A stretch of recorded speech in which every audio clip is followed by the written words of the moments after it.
Bonjour à tous et bienvenue sur le podcast des établissements médico-sociaux. Je m'appelle Arnaud Chevalier et après avoir été directeur d'EHPAD pendant 8 ans, j'aide les établissements de santé à adopter les meilleures innovations pour simplifier et améliorer leur quotidien.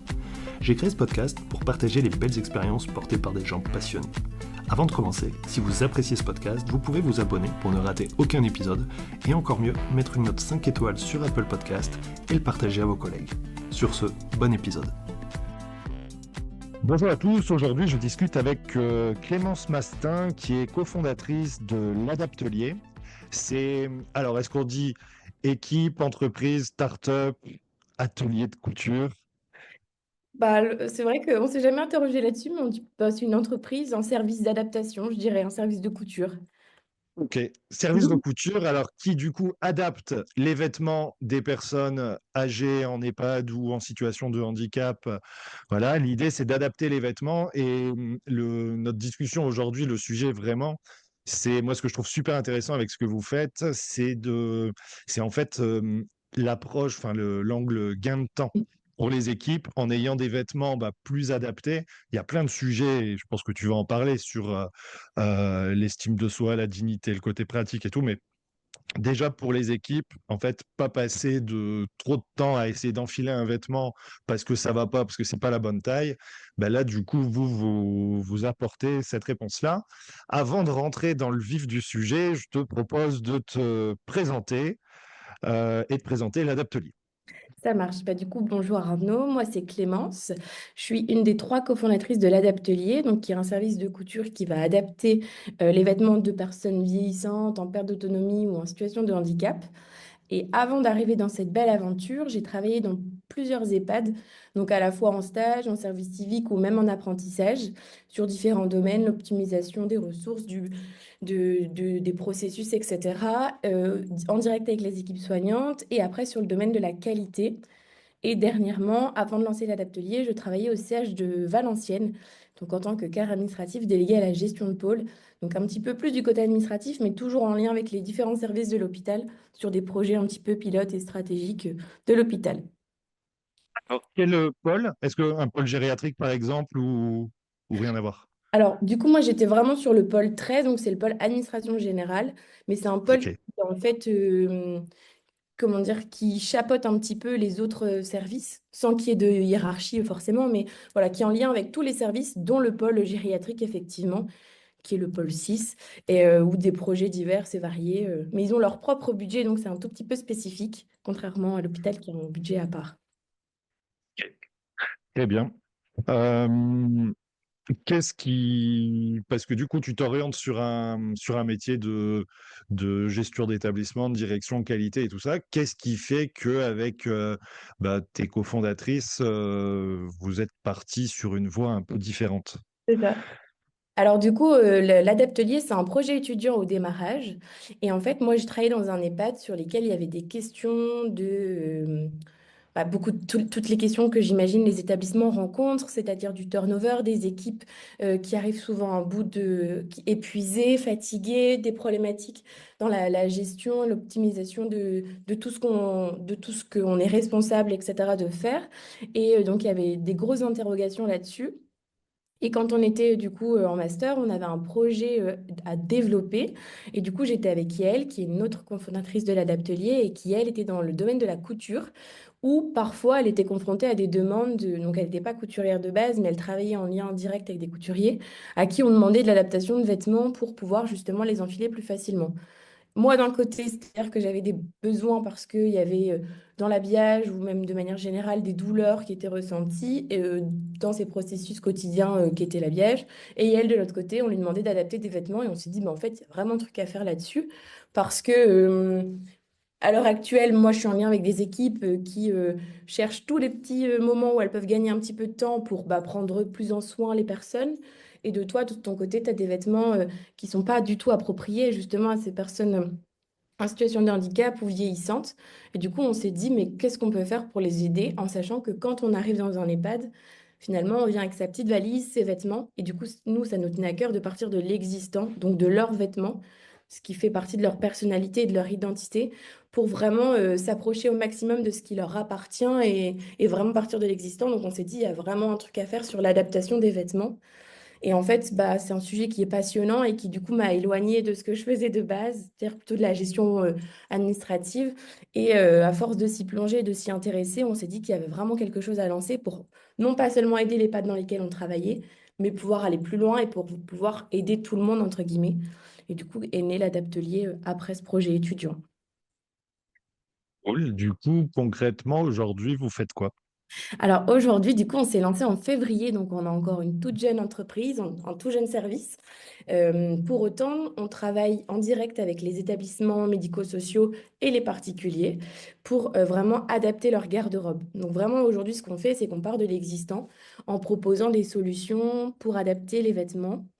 Et comment est-ce qu'on adapte un vêtement? En fait, on vient insérer dans le vêtement un système de fermeture-ouverture, aimant, scratch, pression ou zip, qui va en fait faciliter l'enfilage du vêtement et sa fermeture. De cet objectif, enfin de ces adaptations, euh, ça fait que du coup les vêtements s'enfilent beaucoup plus facilement, il y a beaucoup moins de manutention et de gestes difficiles. Et du coup, l'enfilage est beaucoup plus doux et beaucoup plus fin. Et en plus de ça, on enfile les vêtements plus rapidement. Ouais, en fait, même vous enfilez plus parce que il y avait une vidéo à un moment qui faisait un petit buzz où on voit quelqu'un qui a des grandes difficultés au niveau des doigts et voilà. Il y a même peut-être plus de doigts. Et du coup, il met sa chemise, mais du coup, on imagine qu'on peut pas mettre un bouton. Et du coup, le fait d'avoir derrière les boutons, je crois que c'était des aimants, mais C'est du ça. coup, il peut mettre sa chemise lui-même. Donc, on est sur l'autonomie, sur la facilité, et puis avoir des vêtements en fait qui sont juste les vêtements normaux qu'on achète n'importe où. En fait, c'est ça. C'est-à-dire que sur le marché, on a aussi étudié l'offre à destination des personnes en situation de handicap ou justement qui ont des problèmes de motricité ou de dextérité fine. Quelles offres s'offrent à eux? Et en fait, on est comment dire, sans jugement aucun, hein. Mais il y avait vraiment une offre très faible ou alors c'était un petit peu stigmatisant, c'est pas très esthétique et on tombe vite dans le cliché du vêtement médicalisé ou alors c'est très onéreux. Et nous, on voulait une solution qui soit accessible parce que pour avoir travaillé en EHPAD, je sais que les budgets sont pas illimités. On est sur une cible qui n'a pas forcément un pouvoir d'achat très élevé. Donc voilà, il fallait une solution qui soit aussi accessible. Et du coup, derrière, effectivement, on vient insérer des aimants pour que la personne puisse refermer directement sa chemise sans avoir à fermer chacun des petits boutons quand il y a une perte de motricité. Puis du coup, pour le soignant, ça peut aller aussi beaucoup plus vite parce que c'est vrai que j'imagine la difficulté pour l'aide-soignante de mettre la chemise à quelqu'un qui est alité ou dans son fauteuil, donc juste pour la passer dans le dos et tout ça. Déjà, ça, c'est un premier point, mais au moins, ça s'ouvre une chemise, mais c'est vrai qu'après, mettre les boutons, tout ça, Mm. c'est galère. C'est exactement ça. Et en fait, ce qu'on observe, c'est que bien souvent, on adapte aussi des vêtements que les personnes ne pouvaient plus porter. Non pas par choix, mais par contrainte. C'est-à-dire qu'ils étaient trop contraignants, ils étaient trop difficiles à enfiler, trop longs à refermer. Parce que si on doit refermer chacun des petits boutons, alors que voilà, on a comment dire, toute une prise en soin derrière à faire, c'était trop long. Et donc, du coup, on choisissait des vêtements plus amples qui allaient hyper vite à Ouais. enfiler. Donc voilà, il y avait aussi cet aspect de dire, bah, nous, on permet aussi aux personnes de porter ce qu'elles veulent. Mm. Ouais, je comprends. Et alors, est-ce que tu as des exemples de vêtements, justement, ceux qui sont difficiles à Ouais. mettre, concrètement, c'est lesquels? Bah, on parlait des chemises, donc ça, c'est vraiment un véritable sujet. Les pantalons également. Ouais, je pensais aux pantalons. Alors, tu vois, je pensais aux pantalons parce qu'à un moment en EHPAD, il y avait quand même le sujet de se dire, est-ce que, tu vois, une question éthique sur le jogging de Ouais. sport, bien élastique, à la fois confortable, pratique, mais est-ce qu'il est respectueux d'une personne, tu vois, qui mettait pas un Ouais. jogging Nike ou Adidas, tu vois, ou Ah autre, non, non. mais te dire, est-ce Ouais. que c'est vraiment représentatif de la personne? Et c'est vrai qu'à un moment, les équipes, moi j'ai eu ces situations-là où elles disaient, bon, demandez-leur des vêtements souples, élastiques, du jogging, quoi. Et puis finalement, vis-à-vis de la famille, on se dit, ouais, mais c'est pas son style, donc qu'est-ce qu'on fait? Bah, c'est ça exactement. En fait, il y a véritablement deux sujets. Pour les hommes, on va plutôt préconiser un jogging facile à enfiler, facile à remonter, facile à enlever aussi également. Et pour les femmes, on observe qu'on les met plus facilement en jupe parce que du coup, ça va super vite à mettre. Et des femmes qui ont toujours été en pantalon, bah non, du coup, on les met en jupe. Donc, il y a vraiment ces deux aspects-là, la jupe pour les femmes et le jogging pour les hommes. Et nous, du coup, ce qu'on propose, c'est vraiment d'ouvrir les pantalons au niveau des hanches, ce qu'on appelle une ouverture haut de jambe. Donc, en fait, on vient ouvrir le pantalon, ce qui amplifie l'amplitude au niveau du bassin. Et du coup, ça permet de l'enfiler super facilement. Et avec des zips, ça se referme. C'est idéal pour justement enfiler des pantalons sans difficulté et sans contrainte et justement aller à l'encontre du jogging. Alors après, si on veut mettre un jogging, il n'y a aucun problème. C'est plus là où c'est une solution Question de choix. alternative. C'est ça exactement. Si la personne le choisit, au contraire. Mais là, disons que c'est vraiment proposer une alternative justement au jogging. C'est-à-dire qu'on peut porter, on peut continuer de porter ses pantalons tout en les adaptant. Ouais. Non, mais c'est vrai que, en fait, c'est vrai qu'il n'y a pas de solution, hein. Non, Et du coup, c'est le jogging. c'est ça. Donc, du coup, bah, alors après, ça va être ou l'achat de vêtements médicalisés, mais qui sont souvent, bah, comme on le disait tout à l'heure, hein, stigmatisants et chers. Là où nous, nos adaptations, elles ne seront jamais invisibles parce qu'on part de l'existant. Pour autant, elles se veulent discrètes. L'objectif, c'est de, quand on rentre dans la salle de restauration de l'EHPAD, on ne se dise pas, bah, lui, il a des vêtements adaptés, lui. Non, au contraire. Chacun porte ses propres vêtements et en fait, c'est vraiment quand on regarde le vêtement de très près qu'on s'aperçoit qu'il a été adapté. C'est aussi une Ouais, volonté l'idée, c'est de ne pas d'éviter stigmatiser. le Exactement. cliché de la petite blouse d'hôpital où, voilà, où derrière, enfin, voilà, où derrière, c'est ouvert, quoi. Bah, Euh, tout à fait. C'est vraiment de permettre à chacun, c'est un mot un petit peu fort, mais on l'a souvent souligné concernant notre service, c'est de permettre à chacun de conserver sa dignité, en fait, dans toutes les étapes de la vie. ouais, c'est ça, parce que sinon, après, au-delà de jogging, sinon, c'est pyjama, en fait. Pratique, souple, élastique, mais là aussi, pas très. En fait, c'est une question de choix et d'habitude de vie, mais C'est ça, quelqu'un. Et en plus, autant peut-être qu'aujourd'hui, on peut se faire un week-end en pyjama, c'est pas déconnant. En EHPAD, aujourd'hui, c'est pas trop la génération c'est ça. qui a vécu comme ça, quoi. Et du coup, il y a toutes ces questions de conserver sa garde-robe, mais il y a aussi les questions de souffrance, entre guillemets, quand on va enfiler le vêtement. Parce que bien souvent, les établissements souhaitent quand même que les personnes soient habillées avec les vêtements qu'elles souhaitent, mais du coup, ça nécessite de forcer le passage. On a des vêtements qui vont être abîmés. On a observé un des processus d'habillage. Et donc, du coup, les personnes, elles sont quand elles ont des difficultés ou des rétractations en souffrance quand on passe les vêtements. Et nous aussi, c'était de permettre une solution qui assouplit et rend de la douceur à ce processus d'habillage qu'on fait tous les jours. En plus de ça, c'est un des premiers actes qu'on fait le matin. Alors, si on doit souffrir en s'habillant, c'est sûr que c'est pour nous, enfin, offrir des vêtements adaptés, c'est une certaine manière soulager un peu le quotidien à la fois des résidents, mais aussi des équipes. Oui, bien sûr. C'est vrai que dans une réflexion bien traitance, ça s'inscrit complètement, en fait, hein. Sans stigmatiser les équipes et tout ça, mais Non, bah alors, et en plus de ça, enfin, on tient souvent à le rappeler, c'est qu'on a des parents qui sont soignants, donc on n'a jamais aucun jugement ils font ce qu'ils peuvent avec ce qu'ils ont, entre guillemets, sous la main, et du coup, nous, ce qu'on leur permet, c'est d'avoir une solution alternative pour justement soulager ce processus d'habillage. ouais, c'est ça. Après, c'est une question juste d'outils, hein. C'est ça, Avec exactement. les bons outils, c'est beaucoup plus simple. Exactement. Tu as abordé la notion d'accessibilité au niveau du tarif. En gros, combien ça coûte? Alors du coup, nous, on propose une vingtaine d'adaptations qu'après, on peut décliner en fonction de la mercerie. Donc par la mercerie, j'entends scratch, pression, aimant ou zip.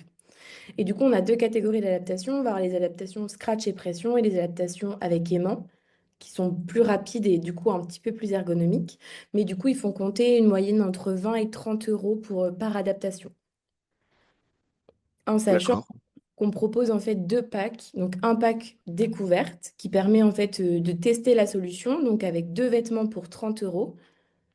Et derrière, si on est convaincu, et c'est souvent le cas, on peut passer sur une offre euh, adaptation de la garde-robe parce qu'en fait, finalement, quand on a besoin d'adapter un vêtement, on a bien souvent besoin d'adapter l'intégralité de sa garde-robe. Et donc, du coup, pour permettre ça et le rendre plus accessible, on propose une offre pour 10 vêtements qui correspond à 150 euros.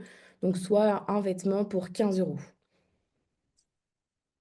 Ouais, ce qui est raisonnable et moins cher que En du fait, neuf. exactement, ça reste moins cher que du neuf et ça reste moins cher que du vêtement adapté que vous pouvez trouver sur le marché.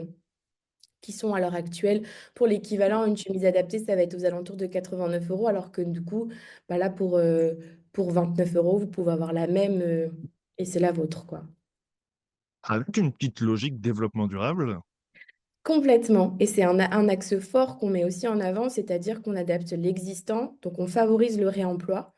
C'est aussi important pour nous de ne pas créer de nouvelles matières, de ne pas créer de nouveaux vêtements et de vraiment rentrer dans cette mode circulaire.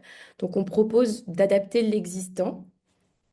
Et enfin, on essaye vraiment de faire attention à notre impact écologique. Et on travaille aussi avec des entreprises respectueuses et on essaye de sourcer des matières qui sont pas nécessairement françaises, mais au moins européennes. Ok. Cool. Euh, Et c'est vrai, on le met aussi en avant, mais du coup, toute chose dans le domaine éco-responsable, les adaptations, on ne les réalise pas nous-mêmes. On passe par deux ateliers, donc un qui est une association qui emploie des personnes éloignées de l'emploi, donc plutôt dans la réinsertion professionnelle, et le deuxième qui est une entreprise adaptée, donc qui, elle, emploie des personnes en situation de handicap. Donc c'est vraiment important pour nous d'avoir une chaîne logistique qui soit en cohérence avec nos valeurs et qui emploie vraiment des personnes soit en situation de handicap, soit éloignées de l'emploi, mais vraiment voilà, favoriser l'inclusion, quelle qu'elle soit. ok, trop cool. Non, c'est vraiment. Et puis c'est vrai que bout à bout, alors après, je connais pas bien les prix, tout ça, mais finalement, 20, 30 euros, même 15 euros si on est sur un pack de 10 entre du transport, on va dire le matériel, tu vois, je sais pas, le scratch et tout ça qui doit avoir, enfin, même si c'est 1, 2 euros, tout ça, et puis après le temps et tout ça, je me dis, ouais, vous avez quand même, enfin, vous arrivez à maîtriser un prix pour que ça reste vraiment très, très correct, quoi. Ouais, pour que ce soit le plus abordable possible. Et après, on travaille aussi, donc là, c'est pour les particuliers, on travaille aussi avec les établissements qui prennent, eux, à charge une tenue par résident.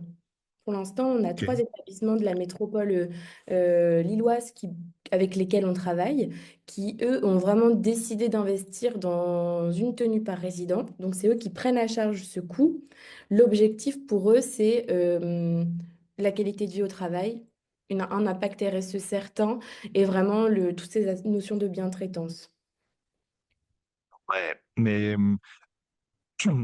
il y a aussi un sujet qui est que souvent les gens ont pas de vêtements ou plus assez de vêtements ou que c'est plus les vêtements à la bonne taille, truc tout con, hein. Et puis avec une famille qui est soit il y a pas de famille, soit qui est peu réactive ou un tuteur qui sait pas trop où trouver et tout ça. Et c'est vrai qu'il y a un service aussi là-dessus pour simplifier les choses. Alors du coup, nous, pour aller dans ce sens, alors on ne le fait pas encore parce que comme je disais, on est une toute jeune entreprise, donc on a d'abord attelé notre force sur l'adaptation des vêtements personnels.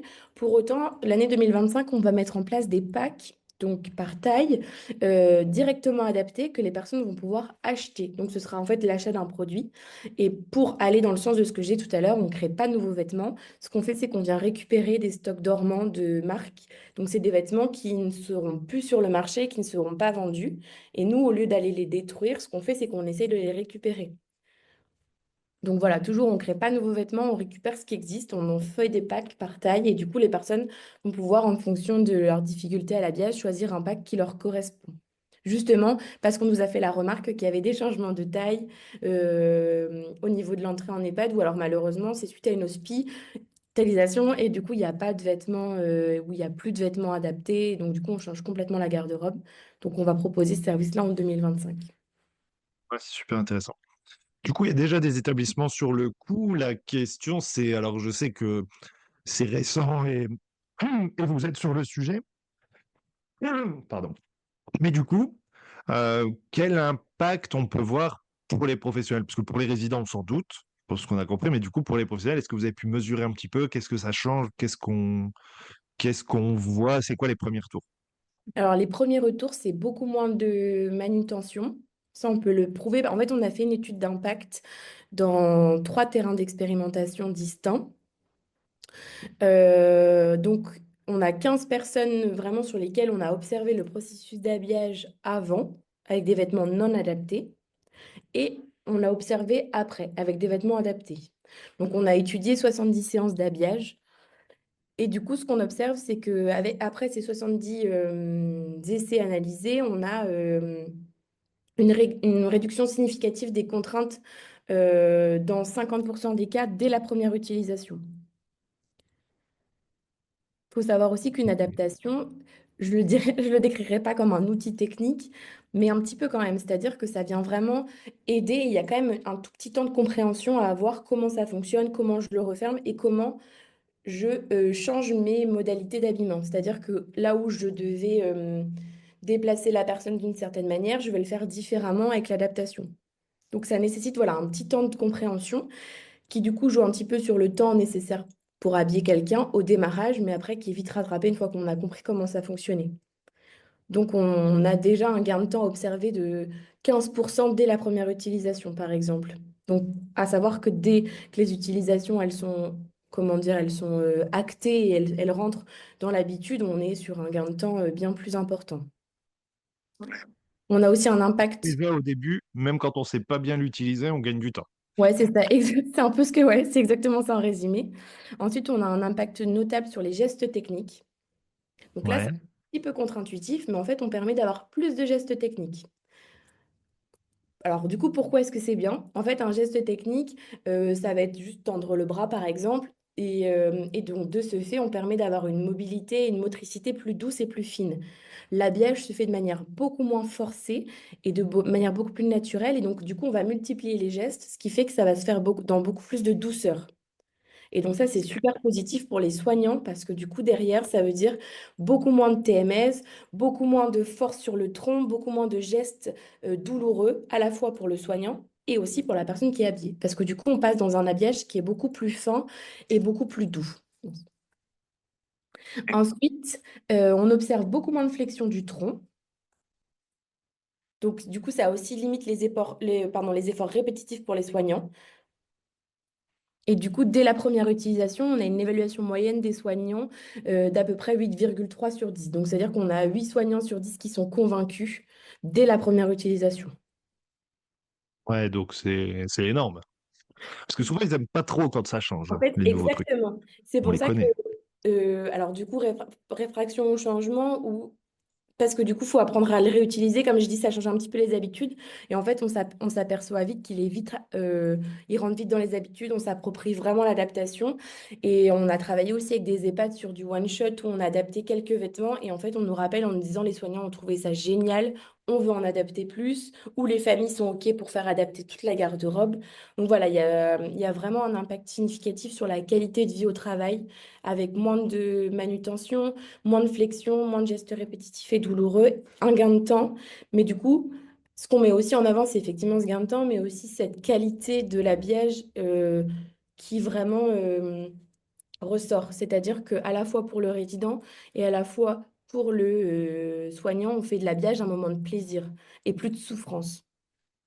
Mm. Ouais, je comprends. Non, mais en fait, c'est tellement logique. C'est même la question de se dire, ça fait, tu vois, ça fait un peu longtemps qu'il y a des personnes âgées, voilà, qu'il y a des EHPAD. Pourquoi que maintenant, quoi? C'est une bonne question. Après, je pense que c'était des processus qui étaient peut-être cachés. Il y avait pour moi, il y avait un marché caché quelque part. C'est-à-dire qu'il y a quand même des couturières dans certains établissements. L'adaptation était déjà réalisée, mais il n'y avait pas d'études sur quelle adaptation faire, pour quel type de pathologie, où est-ce qu'on met l'adaptation. Alors que vraiment, nous, on s'est attelé à étudier précisément comment faire une adaptation, c'est-à-dire qu'on a une petite courbe pour pas que ça touche la colonne vertébrale ou que ça tombe sur l'omoplate, vraiment avec un biais en renfort. Donc il y a vraiment une étude et une expertise qu'on a essayé d'apporter avec notre petite expérience, mais qu'on a essayé de mener tout de même en co-construction avec des établissements de santé, des EHPAD, également des ergothérapeutes, des psychomotes, etc., pour vraiment apporter une solution qui convienne au plus grand nombre. Ouais, je comprends. Non, c'est vraiment super cool. Euh, du coup, j'en ai perdu ma question. Ma dernière question. Si, bah, du coup, dernière question, et je pense que ça reviendra, mais si on veut adapter les vêtements et qu'on se dit qu'on voudrait que notre équipe, elle passe un peu plus de temps enfin, qu'elles passent moins de temps à être en train de galérer, à essayer de passer des vêtements, mais plutôt, voilà, à avoir plus de temps pour d'autres choses. Oui. Comment on vous contacte? Qu'est-ce qu'on fait si on veut faire adapter les vêtements? Alors du coup, quand on veut faire adapter les vêtements, nous, on est disponible sur quasiment toutes les plateformes, c'est-à-dire qu'on a un site internet, donc ladaptelier.fr.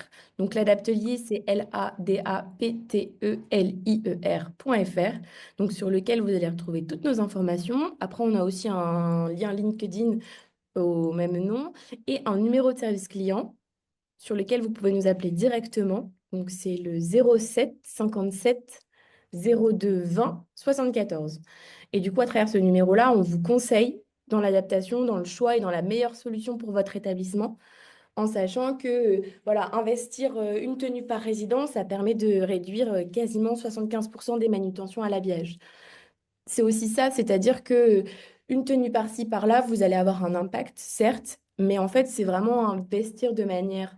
Enfin, c'est un investissement qui, du coup, va vraiment rapporter de la qualité de vie pour tous les soignants s'il est effectué à une plus grande ampleur. Et du coup, toutes ces solutions-là, on vous les propose par téléphone ou en rencontre, on est vraiment disponible. Et on a une démarche vraiment de co-construction avec les établissements avec lesquels on travaille.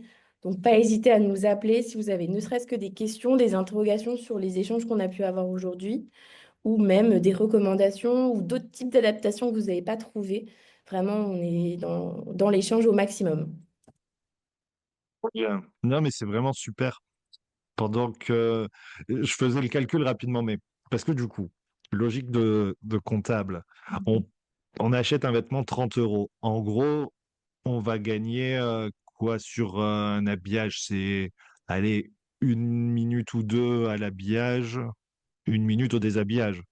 Alors, on va gagner du temps sur l'habillage, mais on va aussi, et c'est vrai que ça, on n'en a pas parlé, on ne l'a pas encore quantifié parce qu'on l'a observé et ce n'était pas un indicateur qu'on devait calculer quand on a fait notre étude d'impact, mais on le garde vraiment en tête pour la seconde qu'on va mener, pour aller vraiment dans le plus de précision, parce que la première étude qu'on a menée, elle nous a donné quelques indicateurs, mais on veut aller encore plus loin.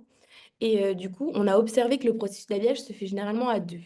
Donc, on a deux soignants, notamment pour les personnes de J1 et 2 qui ont voilà, une dépendance un petit peu plus forte. Ouais.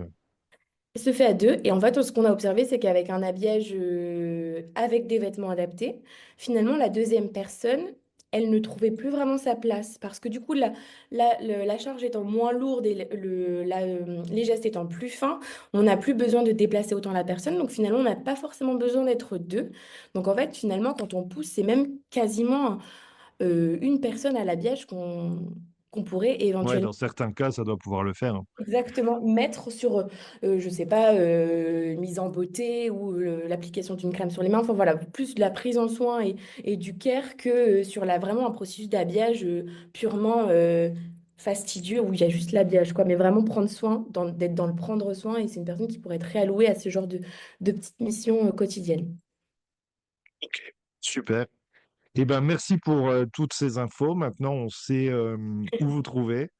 Et encore bravo, parce que c'est vraiment une idée en fait qui part d'un constat terrain pratique et puis une réponse qui est simple, mais qui du coup est ultra efficace, quoi. En tout cas, merci de nous avoir reçus et de nous avoir laissé l'opportunité de présenter l'Adaptelier. Et encore une fois, je le répète, on reste vraiment à votre disposition à tous pour pouvoir répondre au maximum à vos problématiques sur l'habillage et vraiment faire du vêtement un vecteur de bien-être. Dernière question, toute la France peut vous contacter. Toute la C'est fait France, sur l'île.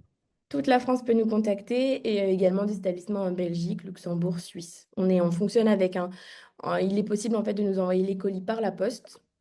Donc, Ok. comme on envoie à la Vinted en fait. Et du coup, on sait exactement ce qu'on doit faire, parce que du coup, on vous a conseillé des adaptations et on vous les renvoie soit à domicile, soit en point relais en fonction de ce que vous préférez, directement adapté. En fonction de quand on l'a reçu, 7 à 10 jours. Et parfait, c'est rapide en plus. Très bien. Eh ben merci. Puis il faudra qu'on voit la suite, puisque donc 2025, il y a des choses de prévues. C'est ça. Et puis on verra la suite 2026. Cool. Et bien, en tout cas, merci beaucoup. Bonne fin de journée à tous et puis à bientôt. Merci d'avoir écouté l'épisode jusqu'au bout, j'espère que le sujet vous a plu et qu'il vous inspirera. Pour m'aider à faire connaître le podcast, abonnez-vous sur votre plateforme d'écoute préférée ou notez-le et partagez-le sur vos réseaux sociaux. N'hésitez pas à me contacter sur LinkedIn pour toute remarque ou proposition de sujet. Bonne journée et à bientôt sur le podcast des établissements médico-sociaux.